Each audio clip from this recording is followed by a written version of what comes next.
or TSPN TV's YouTube channel. And now, authors, writers, books, and beyond. Thank you. Hi, my name is Boyd Fellure, and I'd like to welcome you to the January 2015 first show of the year. This is Authors, Writers, Books, and Beyond, and thank you for being our guests. I'm excited this year. I'm going to talk to you a little bit about the bookstore next door, which is more than a bookstore, Heine & Company, a marvelous place for fantasy and reading and just about everything else. It is 2 stories if you haven't been there, and there's a pillar of books when you first walk in. That's absolutely a delight. I photographed it twice. And upstairs is the new Baker Street West Murder Mystery Theater, which I am thrilled to tell you amateur fiction writers will be doing their annual press release photo there Monday morning. And I'm so excited to go in there and play. If you walk in there, you can see all the, the costumes and it's more than a bookstore. The rare, new, and used books also, but also the steampunk, which is new to me, and the workshops, and actually our Monday group is going to be meeting there every other 2 weeks this year. So give them a try, go in. If they don't have it in there and you can't find it, Eric and Brian will try and find it for you, and you can talk to Wolf or Linda, and they can help you out also with some of the local theater input. So give it a try. And be watching. I believe they finish the part of the stage that has the tea room around the middle of the month, and be watching for the next murder mystery performance. I think you'll enjoy it. And now I'm going to introduce you to my guests to start off the new year. I'm absolutely thrilled because it's a great group of ladies. And I'm going to start here on my right with Mary Allen. Thank you for coming. You're welcome. I'm thrilled. Thank you for having me. I'm thrilled too. And this is Susy Flory on my left. And thank you, Susy. Thanks for having me. Susy brought me this pretty little yummy box of chocolates that I will be hiding from my black cat. And this is Michelle Murray. And I'm going to mention Michelle, that Michelle and Mary are in the same critique group. Thank you for coming. Thank you for asking. Oh, I'm glad you accepted. So we're going to start with Mary. I'd like you to introduce yourself a little. I know we know some about you. Michelle knows more, and that's not fair. But tell the studio audience a little about you. Okay. I wanted to write a book when I was in high school, the Great American Novel, and but I put it on the shelf for all of these years because I was busy being a mom and raising my family. And several years ago, about 5 years ago, I was at a women's retreat, and the subject was joy. And so this woman that was teaching it was asking everybody, well, what would have to happen in your life to have more joy? And so we were supposed to be writing this down. And I went to her later and I said, I'm having trouble with these questions. She was, I know you are because you get it. You don't need anything else to have joy. And so she told me just to share with the group how I was feeling, and I did. And after I did, she said, you should write a book. And I thought about it for a year. And then I prayed and fasted, and Lord, if you want me to do this, then give me a story. And a month later, He gave me a story. So that's all my writing stuff. And I wrote the worst first manuscript, and a friend said, yeah, I can really feel your passion, but keep working on this. And so she gave me a list of things to do, and I did every single thing on her list, including joining the critique group and going to Mount Herman, and I've been to several different conferences, so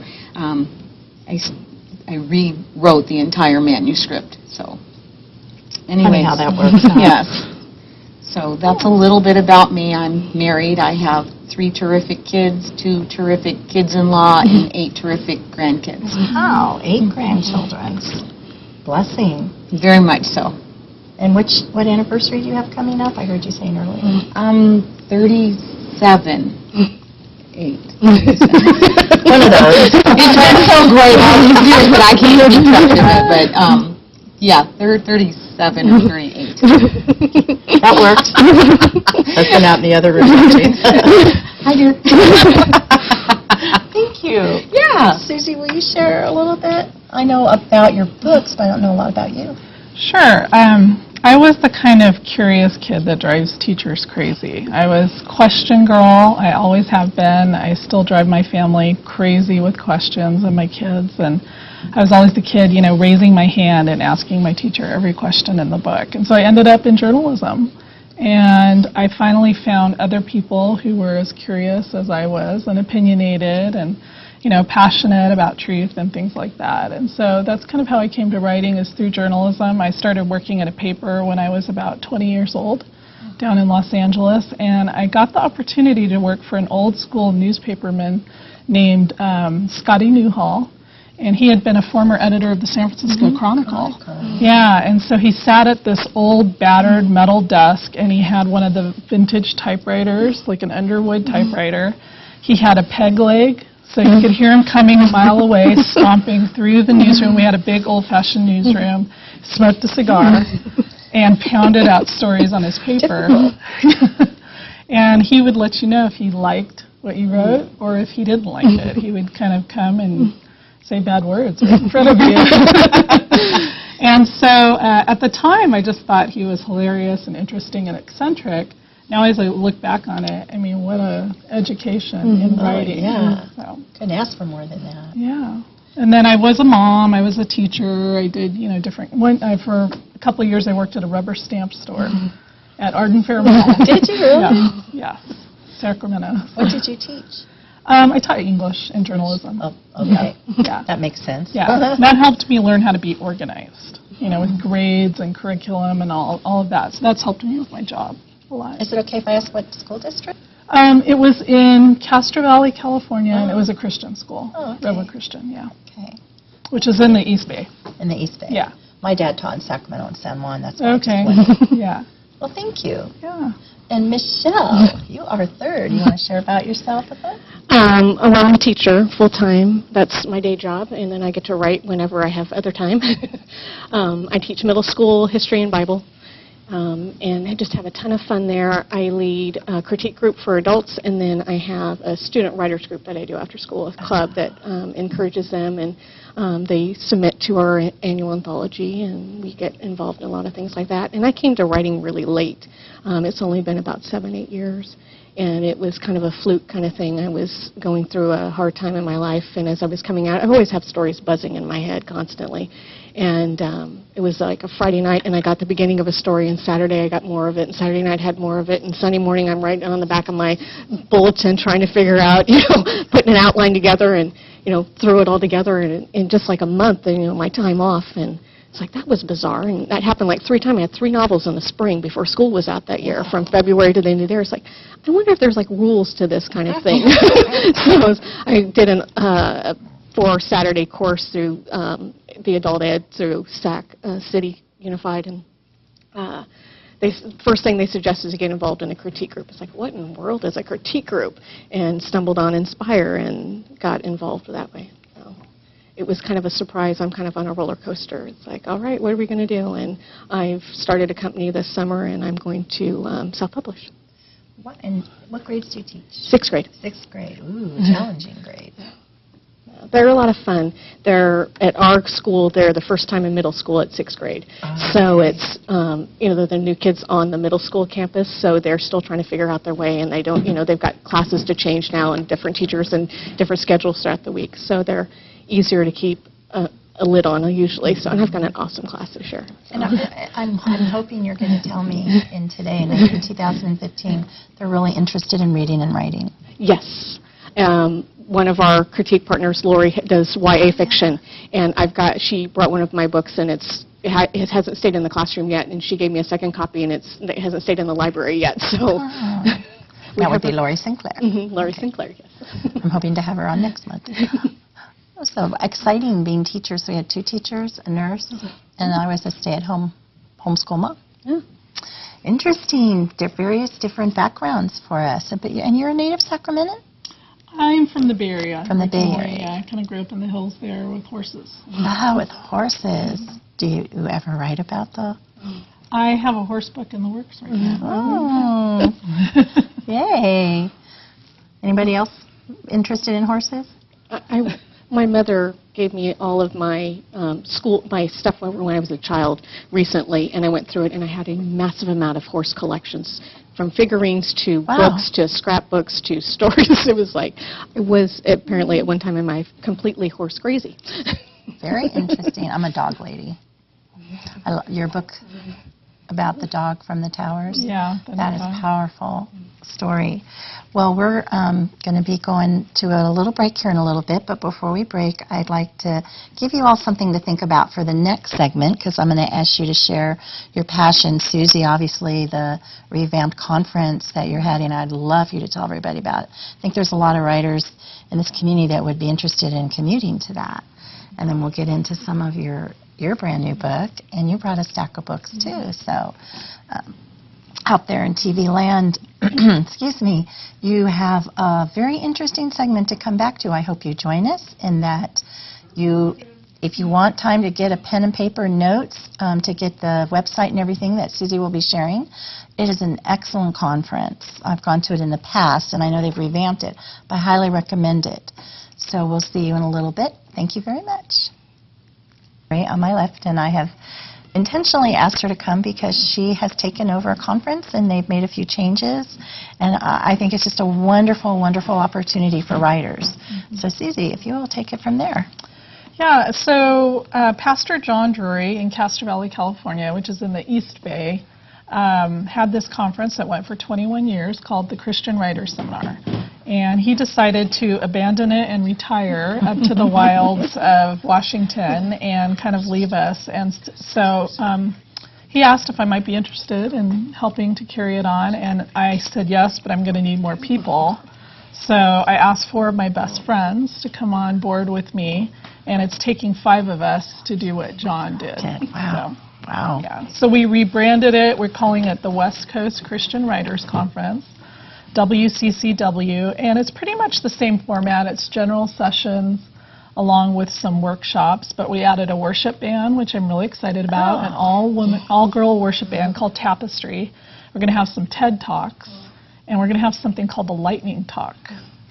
You ever heard of that? No, that's new to me. So a Lightning Talk, we're really excited. It's 5 minutes. You have 20 PowerPoint slides, and they auto-advance, and each one's 15 seconds. Wow. So you have to get what you're going to say down Fast. and say it fast. Yeah. So it's Good very practice. energetic and fun. Yeah.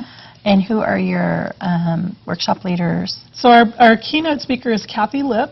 Oh, Kathy. Yeah, from okay. Silicon Valley. She's a national speaker with crazy red hair and crazy glasses and lots of energy. And she's going to be talking about being brave. And she says you can do anything you want if you are 40% brave. So Yay, can't only wait to hear 40%. that. And then we have a fiction track, nonfiction, a track called Fast Track to Publication, and then we have a speaking and platform track, which is new. We're excited about that. And can you share who is leading? So yeah, we have Carrie Wyatt Kent coming from Chicago, a fabulous, actually a journalist who used to work with Lee Strobel. At a paper in Chicago, and was a founding member of Willow Creek Church with Bill Hybels. So she's going to be teaching the speaking and platform. She's kind of a specialist in that area. Marcy Seither is going to be doing our Fast Track to Publication. Bill Giovanetti is going to be doing our nonfiction. He's a great writer up in Reading, I think it is. Yeah, a neighborhood church. Yeah. And he's funny. Oh, he's crazy funny. And then who is our other one? Ginny Whiterip. Ginny. Yeah, for fiction.